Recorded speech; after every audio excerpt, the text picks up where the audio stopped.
Hola chicos y chicas, pues aquí ya llegamos al final del curso y os he añadido, como os comenté, la propuesta de pensamiento político de Hannah Arendt, que es una pensadora nacida en 1906 y fallecida en 1975.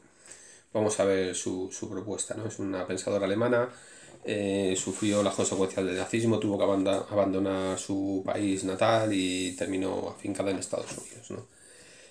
Vamos a ver, esto es importante siempre tenerlo en cuenta porque estos autores alemanes que tienen esta vinculación tan dramática con el nazismo, pues siempre tienen ese espacio de reflexión, ¿no? Para poder comprender y entender cómo fue posible, ¿no? La barbarie en el siglo XX. Vamos a empezar por una diferenciación que establece Hannah Arendt entre labor, trabajo y acción. Diferencia estos tres términos. Por una parte estaría la labor. La labor tiene un fin que es el de propiciar la supervivencia y por lo tanto lleva a cabo un trabajo improductivo. ¿Por qué es improductivo? Porque lo único que busca es la satisfacción de las necesidades vitales, no busca enriquecimiento ni nada por el estilo. Luego por otra parte sería el trabajo, que el trabajo sí tiene esa finalidad productiva. ¿Por qué? Porque tiene como finalidad producir un objeto y en esa medida favorece la objetivización del mundo. ¿Por qué? Porque el mundo se convierte en algo que podemos transformar. Y luego, por otra parte, tendríamos la acción, que es lo que nos interesa en Hannah Arendt, ¿de acuerdo? La acción que es sería la objetivación con los otros. Es decir, no se necesitan, es lo único en comparación con la labor y el trabajo que no se necesitan objetos externos. ¿Basta con qué? Con la relación con los otros, ¿de acuerdo? Entonces la acción, en su desarrollo que lleva, pues lleva a la política, que es lo que nos interesa profundizar y reflexionar en Hannah Arendt, ¿de acuerdo?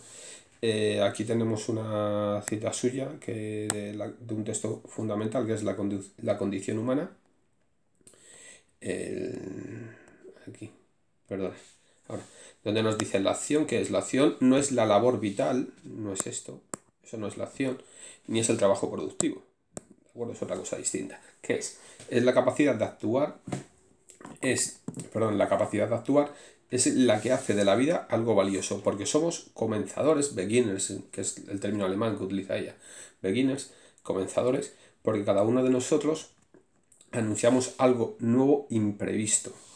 Claro, aquí si somos imprevisto, por supuesto que está la idea de libertad siempre, ¿no? Porque somos imprevisibles. Vivir sin actuar es como renunciar a la propia humanidad. Eso es fundamental. Vivir sin actuar.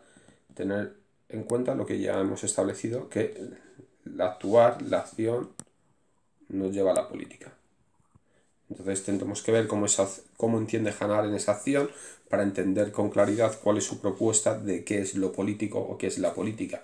Que hay un texto suyo también que titula ¿Qué es la política? ¿No? Entonces, vamos a verlo. Como somos imprevisibles, pues hemos visto que somos sujetos en libertad. Entonces vamos a ver qué entiende Hannah Arendt por libertad. ¿De acuerdo? Hannah Arendt va a diferenciar entre pensar y actuar. ¿De acuerdo? El pensar surge cuando, pues surge frente ante las generalizaciones que no nos satisfacen. Es decir, nosotros tenemos generalizaciones, estereotipos, prejuicios, y hay momentos en los que esas generalizaciones no nos satisfacen para entender la realidad. Y ante esa imposibilidad de aplicar esas generalizaciones, surge el pensar. ¿De acuerdo? ¿Qué es lo que ocurre? Que Hannah Arendt piensa que el pensar realmente no nos hace libres. ¿Por qué? Porque el pensar es un ejercicio en soledad. Es decir, yo en mi habitación, a solas, me puedo poner a pensar. Pero para Hannah Arendt la libertad se tiene que dar entre los otros. Como ya hemos visto que lo que se da entre los otros y basta solo con los otros es la acción y la acción lleva a la política, el ámbito de la libertad va a ser lo político, ¿no? Entonces, pero el pensar no es realmente un ejercicio de libertad, ¿de acuerdo? Aquí vemos otra afirmación que profundiza en esto. El ser libre es actuar, es acción. Se requiere la participación de los otros. ¿De acuerdo? ¿Qué es lo que ocurre? Que no son antagónicos el pensar y el actuar. Se pueden dar conjuntamente, se pueden dar a la vez. ¿De acuerdo? ¿Qué es lo que propone Hannah Arendt? Pues que el pensar y el actuar se dan conjuntamente cuando emitimos juicios y los exponemos ante los otros en público. ¿A través de qué? A través de la libertad de hablar y de escribir. Pero es esa acción no meramente de pensar, sino de actuar transmitiendo lo que pensamos. ¿De acuerdo? Eso es lo que va a constituir para Hannah Arendt lo político. Luego, frente a esas generalizaciones que proponía Hannah Arendt, lo que nos indica es que por otra parte, frente a las generalizaciones vamos a tener el juicio, ¿no? Entonces, por una parte vamos a tener los prejuicios, que son las generalizaciones, y por otra parte los juicios. ¿Qué es lo que ocurre? Que habitualmente al juzgar hablamos de lo particular, es decir, hablamos de que esto me gusta, esto está mal, etcétera. Hablamos del esto, de lo concreto, ¿no? El esto nos indica algo particular, concreto, cercano, que está ahí delimitado, ¿de acuerdo? Por lo tanto, lo que hacemos generalmente que es juzgar lo concreto. ¿Pero qué no hacemos? Lo que no hacemos, que es lo que va a enfatizar Hannah Arendt, no juzgamos el criterio con el que juzgamos. ¿De acuerdo? ¿Esto qué quiere decir? Que nosotros ante una acción podemos decir esto está mal, pero no indagamos acerca de por qué pensamos que eso está mal. ¿Por qué me gusta algo? ¿Por qué eso está mal? ¿Por qué? Se ha preguntado el por qué, indaga acerca de qué, acerca del criterio. ¿De acuerdo? El criterio con el cual juzgamos. Entonces lo que dice Hannah Arendt es que al juzgar, pero no preguntarnos por el criterio que usamos, lo que utilizamos son prejuicios. Los prejuicios que llevan a lo que hemos visto antes, las generalizaciones. ¿De acuerdo? Los prejuicios llevan a las generalizaciones. Y cuando usamos prejuicios y nos vamos a las generalizaciones, pues nos dejamos llevar irreflexivamente, es decir, con ausencia de reflexión, de pensamiento, ¿de acuerdo? Y el pensar se convierte en algo perentorio, en algo extraño, en algo que no se practica habitualmente, ¿de acuerdo? Por eso, lo que propone Hannah Arendt frente a los prejuicios es emitir juicios. ¿Y qué es emitir juicios? Pues emitir juicio es enfrentarnos a lo concreto como algo nuevo, para lo que no tenemos criterio. Es decir, que en cada situación que nosotros vayamos a juzgar, lo que debemos hacer también es replantearnos cuál es el criterio con el que juzgamos. Es necesario reflexionar sobre esos criterios y no meramente juzgar. ¿Qué es lo que ocurre? Que si no realizamos esa actividad, esa acción en último instante, que es lo que nos está proponiendo Hannah Arendt, no meramente pensar, sino pensar y expresar lo que pensamos con los demás, pues surge algo que va a ser el peligro de no pensar. ¿Cuál es el peligro de no pensar? ¿Cuáles son las consecuencias de no pensar? ¿De acuerdo?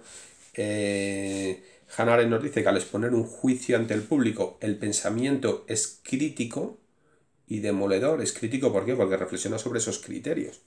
Cuestiona, investiga sobre los criterios con los que se juzga.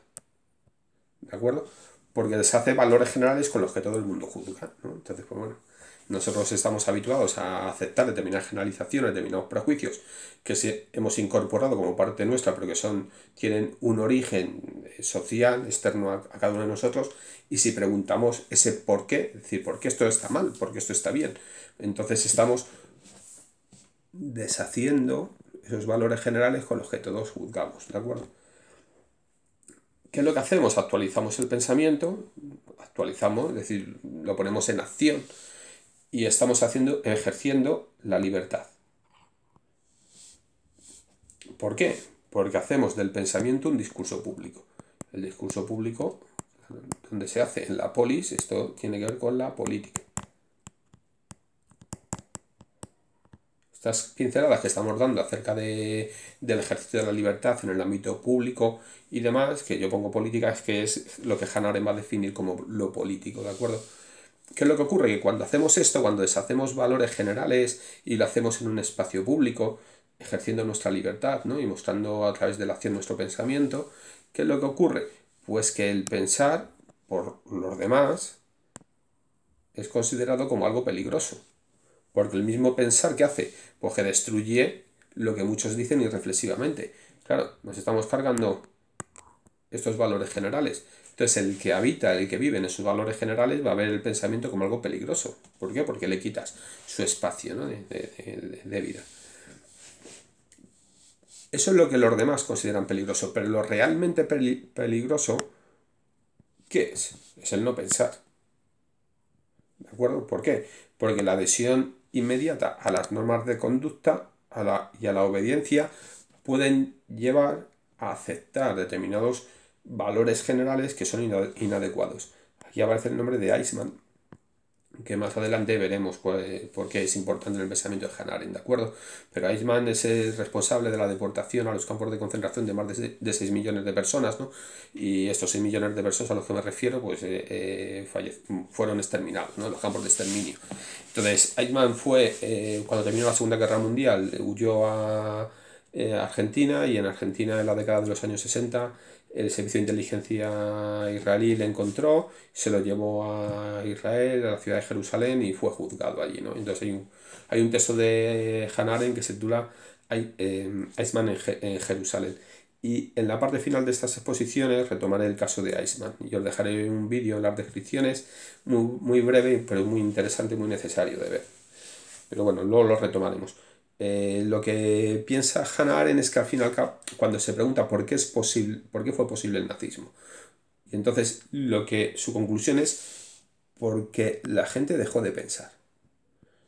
Las personas aceptaron los valores generales sin preguntarse, sin juzgar, sin establecer cuál era el criterio en el que se sustentaban esos valores generales. ¿De acuerdo? Entonces, es el acto de no pensar lo realmente peligroso, porque nos lleva a aceptar lo malvado como lo normal, ¿no? Bueno, y aquí, pues aquí volvemos otra vez a enfatizar y a profundizar otra vez en lo mismo. Es decir, Hannah Arendt considera que lo verdaderamente peligroso que es, pues que los seres humanos sean incapaces de juzgar las cosas por sí mismos. Esto es, de pensar y de ser libres, diciendo públicamente y con valentía lo que piensan. Es decir, esto es fundamental. El peligro precisamente está ahí, en que dejemos de juzgar por nosotros mismos las cosas, y al juzgarlas por nosotros mismos, las afirmemos en un discurso público. Ese discurso público constituye la política. ¿De acuerdo? Por lo tanto, hay una vinculación entre libertad y política, porque la libertad solo es posible en el ámbito de la política. Por lo tanto, es lo mismo ser libre y actuar, ¿no? Esa acción que veíamos al principio, que se diferenciaba del trabajo y de la labor, es el único ámbito en donde puede ser la libertad. El actuar es algo que se realiza en un espacio público, ¿no? La política, por lo que la libertad es llevar a cabo acciones en el ámbito de la política. Cuando está hablando del espacio público, lo que hace es tomar como referencia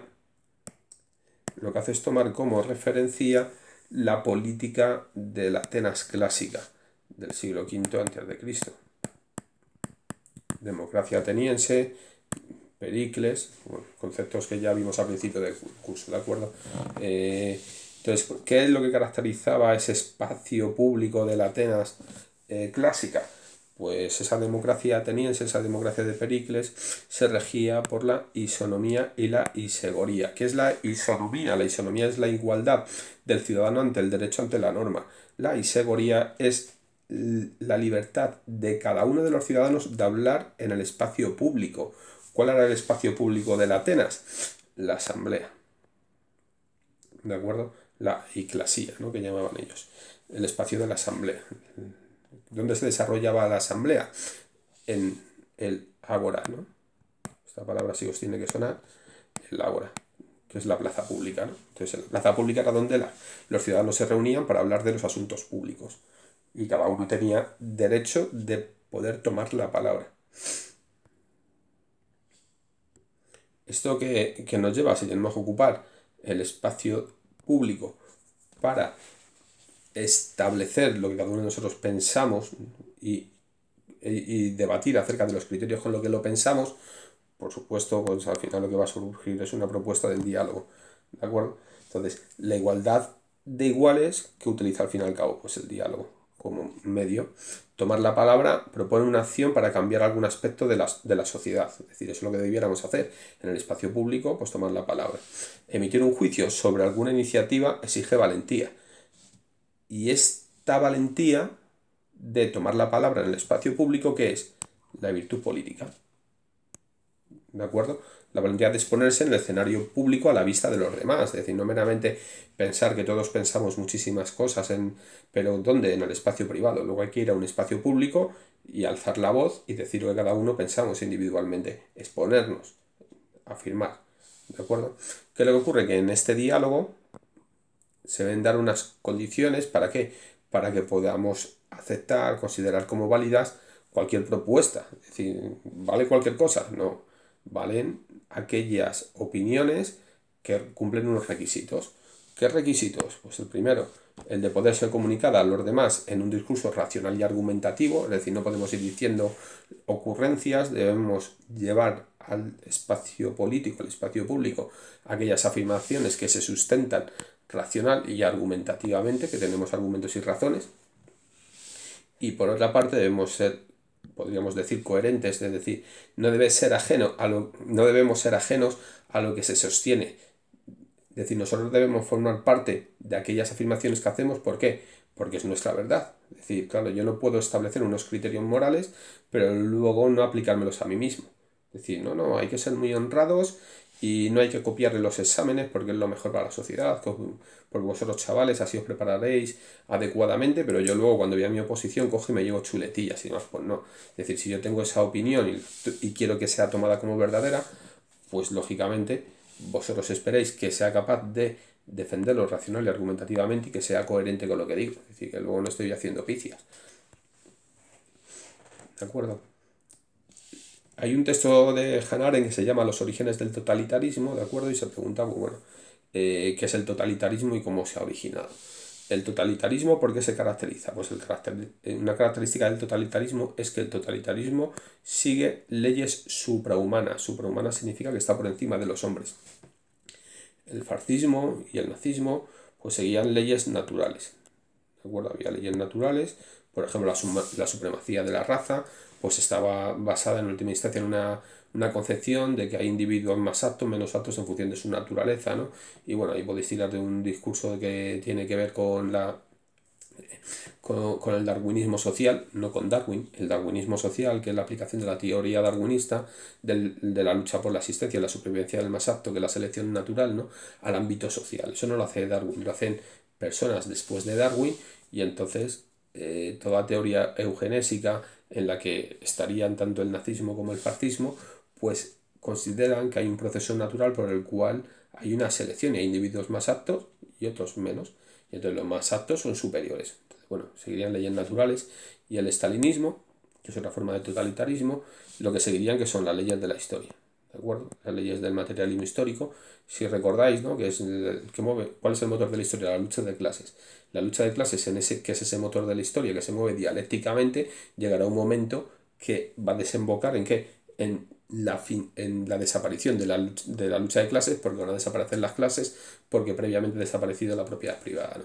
Entonces, bueno, al fin y al cabo, pues es el estalinismo lo que afirma es que está aplicando leyes de la historia, ¿no? Entonces, estas leyes superhumanas, ¿para qué sirven? ¿No? Pues el totalitarismo, a través de ellas, lo que pretende es perseguir y alcanzar la verdadera humanidad y plasmar la justicia en la tierra. ¿De acuerdo? El líder del totalitarismo, al seguir las leyes supremas, estar de aquí, como es el que las sigue, pues puede saltarse las leyes, porque está por encima de ellas en última instancia. Está más allá de ellas, porque solo el que está más allá de esas leyes las puede aplicar. Es un visionario, ¿de acuerdo? Es capaz de ver el futuro.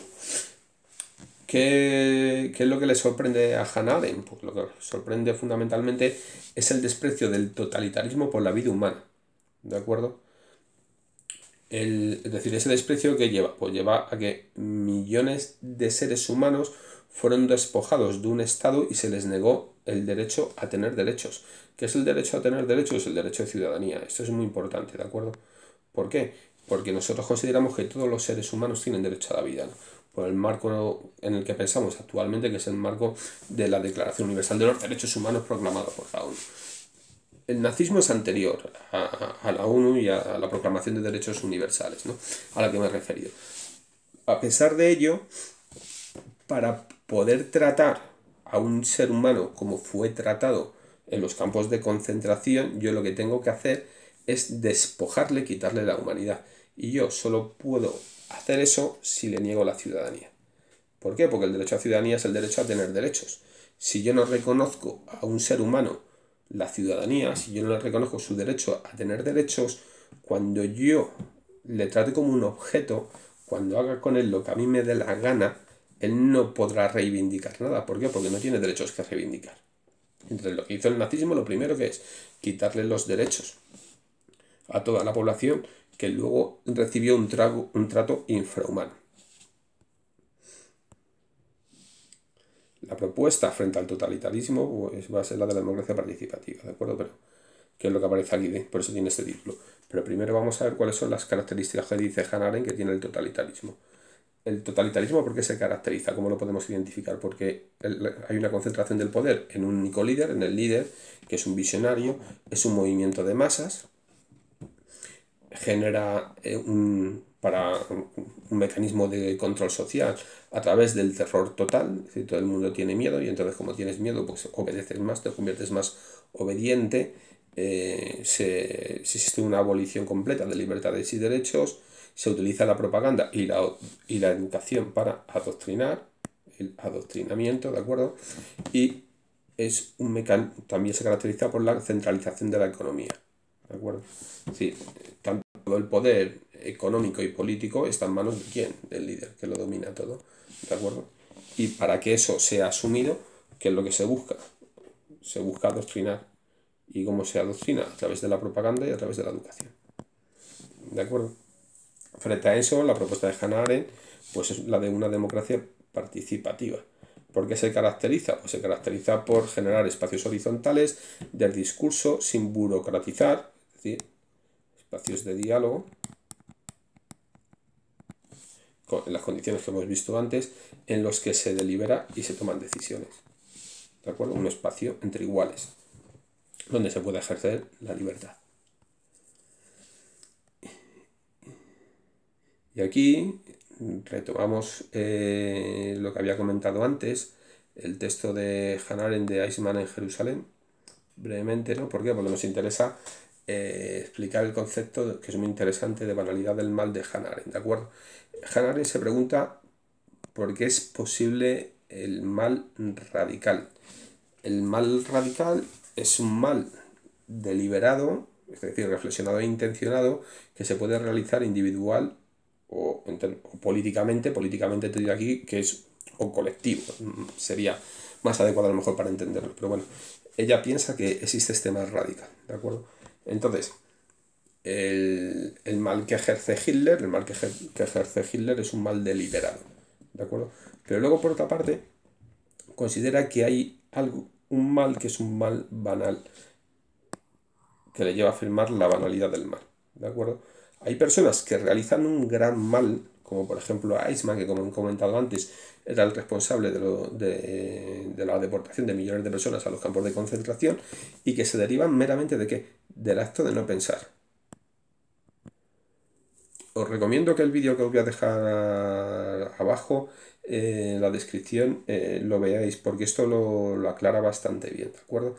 Es decir, la mayoría de las personas que colaboraron con el nazismo como movimiento totalitario fueron personas que se limitaron a renunciar a pensar, es decir, realizaron el acto de no pensar, ¿de acuerdo? Y en esa medida no establecieron un juicio crítico acerca del criterio que se estaba siguiendo con esos criterios generales que eran aceptados. Por una parte estaría la mayoría de la población que tiende a seguir las buenas costumbres, es decir, la mayoría de la población en términos generales siempre tiende a aceptar las costumbres que heredan, ¿no? como miembros de un pueblo, de una cultura, de una sociedad. ¿De acuerdo? Eso en principio, pues generalmente no está mal, porque nosotros a lo mejor pues vivimos en una sociedad donde hemos heredado valores y esos valores pues nos hace cuidar a nuestros mayores, nos hace preocuparnos de nuestra descendencia, nuestros amigos. Y dices, vale, el problema es cuando esos valores llevan a actos como son los del totalitarismo en el caso del nazismo o del estalinismo, ¿de acuerdo? Entonces, claro, ahí esas personas realizan un acto de no pensar. No es que sean personas malvadas, es que directamente siguen unos valores generalizados y como no ejercen un juicio crítico sobre los mismos, actúan siguiendo esos valores, pero no por maldad, sino por banalidad. ¿De acuerdo? Es decir, entonces, lo que se da cuenta, o pone de manifiesto, mejor dicho, Hannah Arendt, es que este señor Eichmann, al fin y al cabo, no era un monstruo, no era un señor malvado, aunque fuera uno de los dirigentes del nazismo, uno de los responsables del genocidio. Es decir, para ella no era un señor especialmente malvado, era una persona normal y corriente, como cualquier otro. ¿De acuerdo? ¿Qué es lo que ocurre? Que esta persona siguió unos criterios generales que eran inadecuados y le llevó a ejercer un mal banal. En el caso de Eichmann y de la mayoría de la población de Alemania. ¿De acuerdo? Estos pensadores, como he dicho al principio, tienen mucha preocupación por poder reflexionar acerca de por qué fue posible el nazismo. ¿Por qué? Porque al fin y al cabo ellos eran alemanes y mucha gente muy cercana a ellos fueron partícipes del nazismo. Y muchísima más gente pues, sufrió las consecuencias del nazismo. Entonces tienen esa necesidad de reflexionarlo, de por qué ocurre esto, ¿no? Entonces, ¿de dónde surge ese mal banal del acto de no pensar? ¿De acuerdo? Entonces, ¿qué es lo que ocurre? Que volvemos a lo mismo, el peligro de no pensar. Eso es realmente lo peligroso. El peligro de no pensar que nos lleva a la adhesión inmediata a las normas de conducta, a la obediencia a un orden. Eichmann, este señor, se protegió frente al peligro de pensar y se volvió por ese mismo peligroso para millones de seres humanos. Es decir, dejó de pensar. Es decir, renunció a emitir juicios críticos. De hecho, si veis el vídeo, Eichmann, cuando está siendo juzgado, y le preguntan si tiene algún pesar moral ¿no? Y entonces algún sentimiento de culpa. Él dice que no tiene ningún tipo de sentimiento de culpa porque lo único que hacía era seguir un comportamiento estrictamente moral, es decir, cumplir su deber. Y claro, ¿qué es lo que ocurre? Que renunció a pensar acerca de si ese deber que le estaba cumpliendo era realmente moral, es decir, renunció a juzgar sobre el criterio con el que actuaba. Luego, también estaría el nihilismo, ¿no? El nihilismo, que es la desvalorización de los principios sobre los que se asienta la sociedad patriarcal. ¿Qué es lo que ocurre? Que esta desvalorización de los valores conlleva que a la desvalorización de todos los valores. Eso, si recordáis, en Nietzsche era un proceso que veíamos, ¿de acuerdo? Que el nihilismo, al fin y al cabo, como era voluntad de negar, terminaba al final por negarse a sí mismo, ¿no? Entonces, eso es lo que está proponiendo o viendo también Hannah Arendt, es decir, que hay un momento en el que, como ya no hay valores, pues no tenemos criterio para saber qué es lo que vale y lo que no vale. Y el problema de cuando se genera ese momento de ausencia de criterios es que asumimos cualquier tipo de generalidad. Y en ese momento de crisis es el momento en el que en la Alemania de los años 30 triunfó el nazismo. ¿Por qué? Porque había un momento de desvalorización de todos los valores y como se necesitaban valores, asumieron los valores del nazismo. ¿Por qué? Porque la población realizó el acto de no pensar y juzga desde unos presupuestos, desde unos valores generalizados y los toma donde los tenga que tomar. Entonces, en ese momento, donde los podía tomar era de la ideología nazi y los tomó de allí y los tomó como valores válidos, pero sin pensar acerca del criterio sobre los mismos. Por lo tanto, lo que piensa Hannah Arendt es que lo verdaderamente peligroso es que los seres humanos sean incapaces de juzgar las cosas por sí mismos, esto es, de pensar y ser libres, diciendo públicamente y con valentía lo que piensan. Esto ya hemos visto que era la virtud política.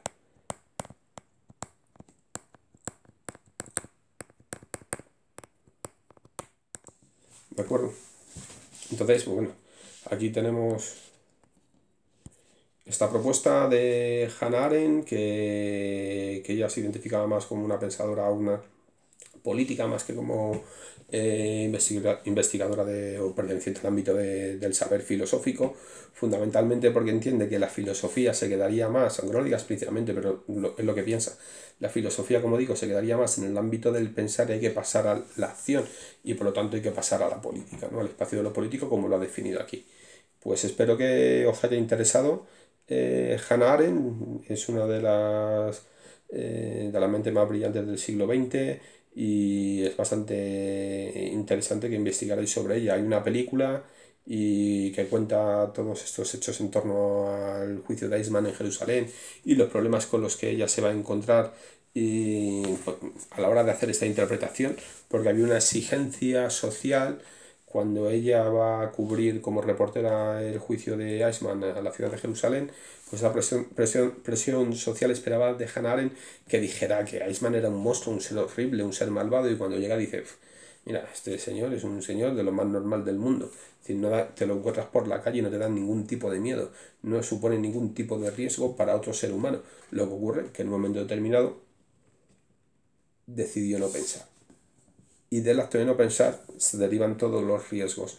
Y de ahí deriva el peligro de no pensar, ¿de acuerdo? No confundáis lo del peligro de no pensar, que es lo que lleva a esta banalidad del mal, de cuando aquí aparece, por ejemplo, el peligro de pensar. Que el peligro de pensar lo hemos visto antes, lo digo por aclarar, pero no confundir.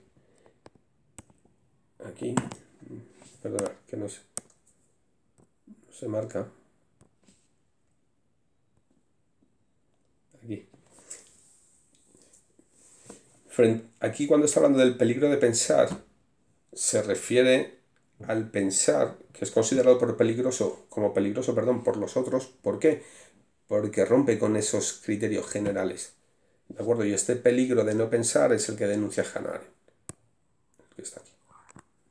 ¿De acuerdo? Y nada, me despido ya de verdad, que antes lo he hecho a medias. Así que nada, espero haber sido claro, que os haya servido, que os animéis a investigar, a leer cosillas de Hannah Arendt y de muchos otros filósofos, pero en particular de ella. Un saludo, chicos, hasta luego.